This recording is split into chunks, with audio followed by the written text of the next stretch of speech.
Hey, and welcome to Neverwinter with Aragon. So here I want to share my Rogue Whisperknife build. With Module 30, the stat caps for power, combat advantage, and crit severity are going to 120%. So we do really need to make some adjustments to actually get there. In this video, I'll show you everything to match this build, along with what power setups and rotations you should be using to maximize your damage output in any content. There'll be timestamps on the playbar below. You can skip to any section you're most interested in. First of all, multi-target damage, so AoE. This is the exact power setup I suggest you use, and as soon as you come to a group of enemies, you enter stealth, you go blade flurry, you go smoke bomb, and you go path of the blades. Everything should usually be dead with this build at that point. Never cast Blade Flurry twice. For your daily power, you want to generally use Lurker's Assault. This will also allow you to teleport a significant distance up to your enemies, exactly like this, and then you gain the extra damage boost,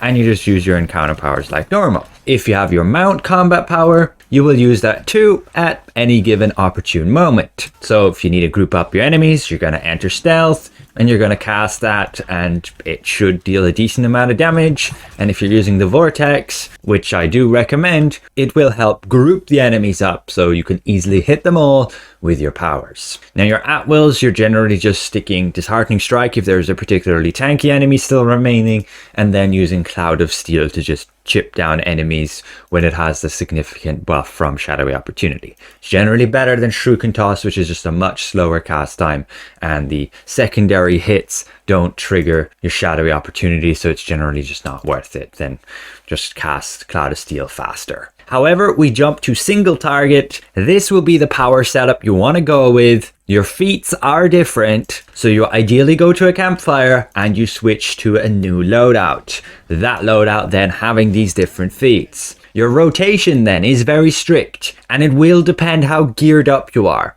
if you're using a tacticians or not. You generally don't need two tacticians, particularly when you have the Masterwork set, the Shroomwood, which gives you the recharge speed, and even running with a healer to help trigger, say, Blessed Advantage with more recharge speed. So in this build, we are actually only running one of them. But what they do is give you a significant amount of cooldown reduction, allowing you to cast another set of encounter powers. You can compare those rotations for yourselves, but you have to follow them specifically. Now, during an artifact call, you follow this exactly with the order of the artifact, your mount power, and your daily power. Outside of an artifact call, your rotation will be very simple. As soon as your cooldowns are about 2 seconds off, you go Stealth, Shadow Strike, Lashing Blade, Impact Shot. Done. And then you just wait again till your cooldowns are 2 seconds off from finished. Enter Stealth, Shadow Strike, Lashing Blade, Impact Shot. Done. If you are fighting a boss where you need some extra multi-target damage, Smoke Bomb instead of Impact Shot is great. It nearly does just as much damage as Impact Shot when you consider it triggers Enchanter's Hex on each of its hits. But this specific rotation here again, on this max build you have one tactician, so you'll follow this order. You generally start the fight with an artifact call. So you're going to first put Disheartening Strike on our target. Artifact, Stealth, Shadow Strike, Lashing Blade, Impact Shot. You're going to use your belt item, your mount power, Stealth, daily power, and then your Shadow Strike again, your Lashing Blade, and Impact Shot. And that's your artifact call rotation to maximize your damage output. Then you will just be using those encounter powers in that said rotation as we mentioned earlier. It's the same as the artifact call, it's just without the mount power and the daily power for the reset. And then you're just waiting until the next artifact call, which will be in another 60 seconds, which will align with the cooldown of your artifact and the cooldown of your mount power.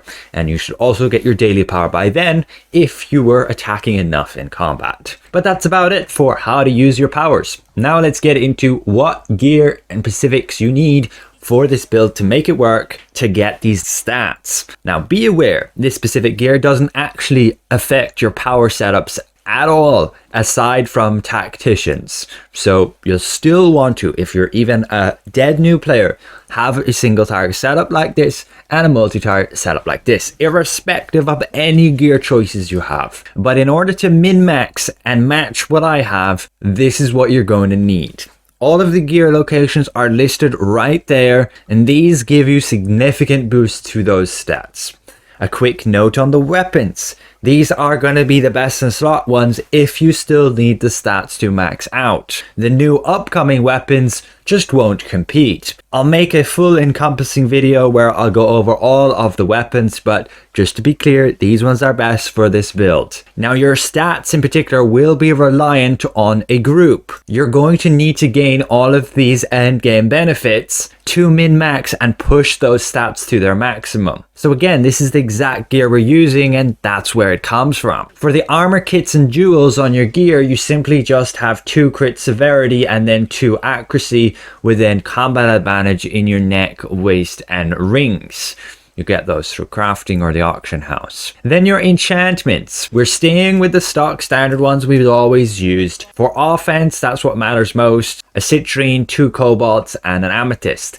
In defense, ideally, you'll actually just have all garnets. That will give you the extra defense, but you can just chuck spare ones in there. For the overloads, you want like a Rage of Flames and a Devil's Precision for general content. If it's challenging, like don't use them if you don't need to. But as per the Pirates Skyhold, you can work on getting the new one for extra damage in the Dread Sanctum, but it's actually worse than just using a Rage of Flames. That would be like the budget option. You have a Lightning Flash here and the recharge speed. For your multi-target setup, I generally recommend a movement speed one so that you can keep up with everybody and output good damage by staying ahead of the group. As for your artifacts, you can see which ones we're using here.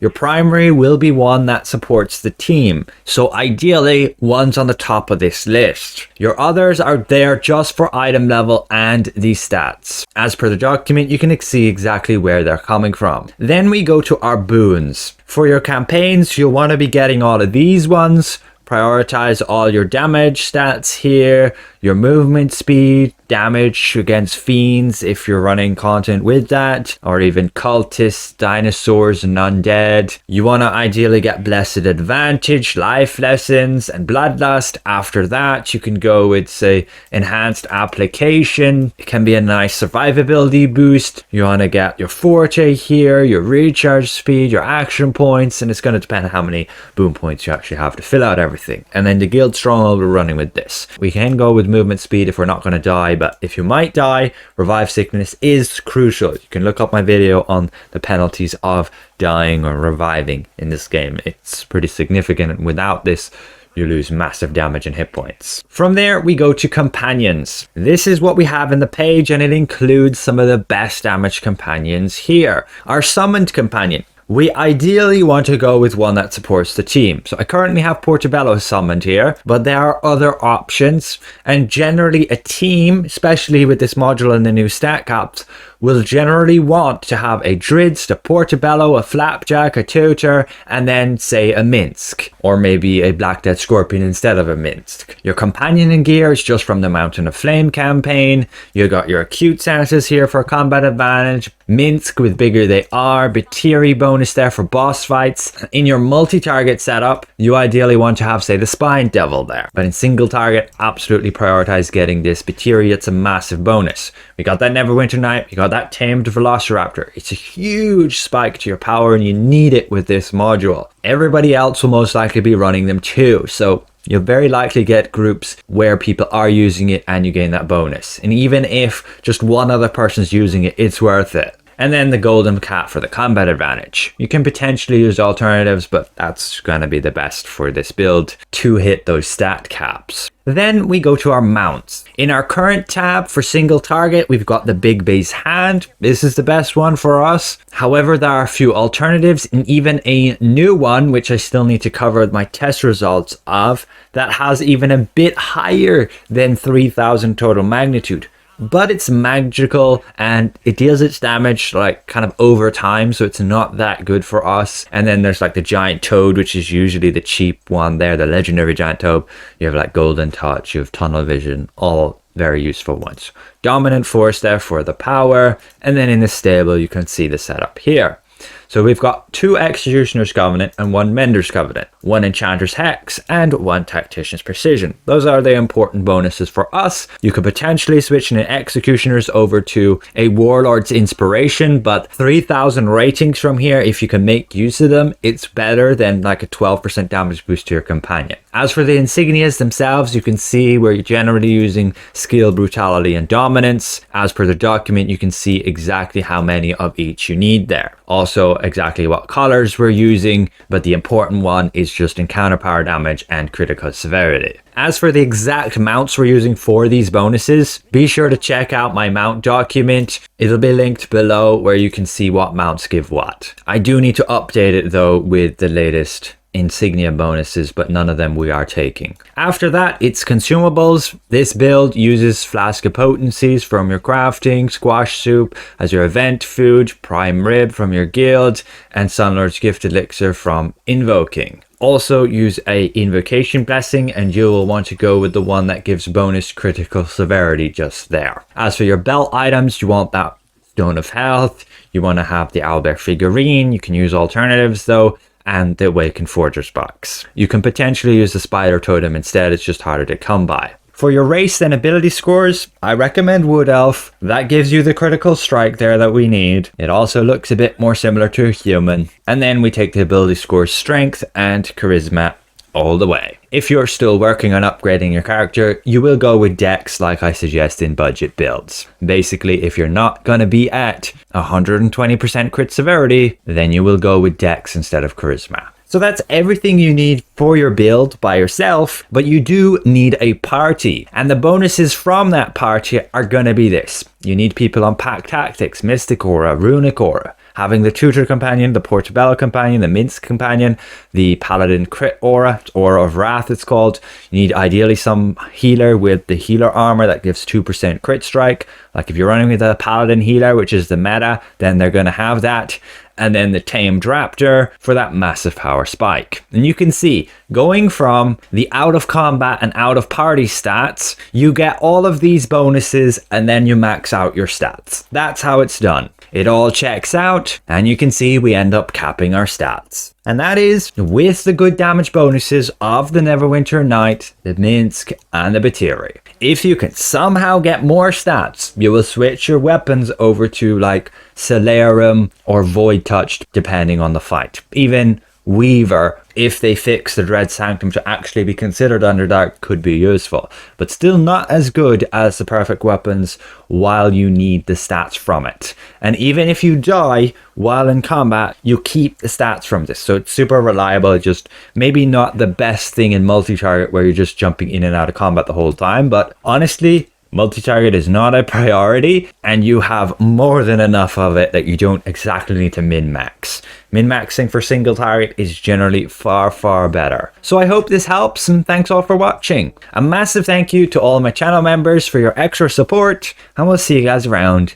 Goodbye for now.